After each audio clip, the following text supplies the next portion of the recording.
வணக்கம். சற்று முன் கிடைக்கப்பெற்ற மிக முக்கியமான செய்தி ஒன்று வெளியாகி உள்ளது.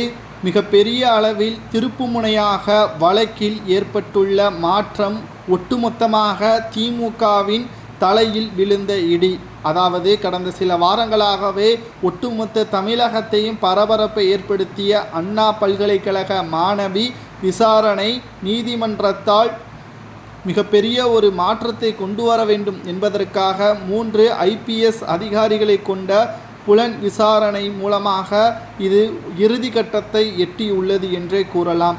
விசாரணையின் முடிவில் குற்றவாளியாக இருக்கக்கூடிய ஞானசேகரன் 3 வீடுகளும் அவரது பெயரில் இல்லை என்றும், புறம்போக்கு இடத்தில் இருப்பதாகவும், 2 வீடுகள் கோவில் நிலத்தில் இருப்பதாகவும் ஆதாரங்களையும் கைப்பற்றியுள்ளார்கள்.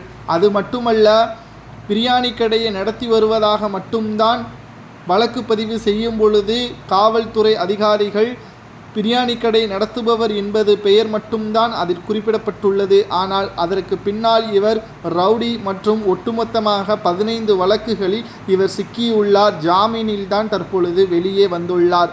இது மிகப்பெரிய ஒரு திருப்புமுனையாகவும், எப்படி ஒரு குற்றவாளியை அண்ணா பல்கலைக்கழகத்திற்குள் அனுமதிக்க முடியும் என்ற கேள்வியையும் தற்பொழுது இங்கு பேசப்படுகிறது.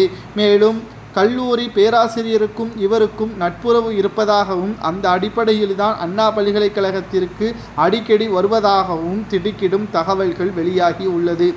அந்த பேராசிரியருக்கும் திமுகவை சார்ந்த மிக முக்கியமான அமைச்சருக்கும் தொடர்பு இருப்பதாகவும் தற்பொழுது திடுக்கிடும் தகவல்கள் வெளியாகி இருப்பதால் சட்டப்பேரவையில் ஸ்டாலின் அவர்கள் சொன்னது நடக்குமா?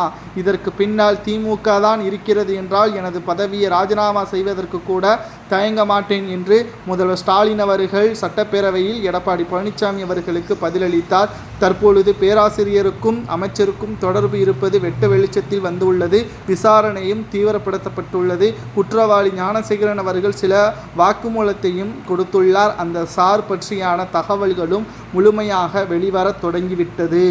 இறுதியாக இந்த வழக்கின் உச்சபட்ச தண்டனையாக மரண தண்டனை வழங்க வேண்டும் என்று சட்டப்பேரவையில் முதல்வர் ஸ்டாலின் அவர்கள் தெரிவித்திருந்தாலும், அமைச்சருக்கு அந்த வழக்கு தண்டனை கொடுக்கப்படுமா அல்லது ஞானசேகருக்கு அந்த தண்டனை கொடுக்கப்படுமா என்று அதிமுகவினர்கள் கேள்விகளையும் இப்பொழுது கேட்டு வருகிறார்கள்.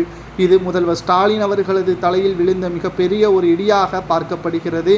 அண்ணா பல்கலைக்கழக மாணவி விவகாரத்தை 3 IPS அதிகாரிகள் விசாரணையை துரிதமாக முடித்துவிட்டதாகவும், இன்னும் 3 அல்லது 4 நாட்களில் குற்றவாளி யார் என்பது அதிகாரப்பூர்வமாக வெளியிடப்படும் என்பதையும் தெரிவித்திருக்கிறார்கள்.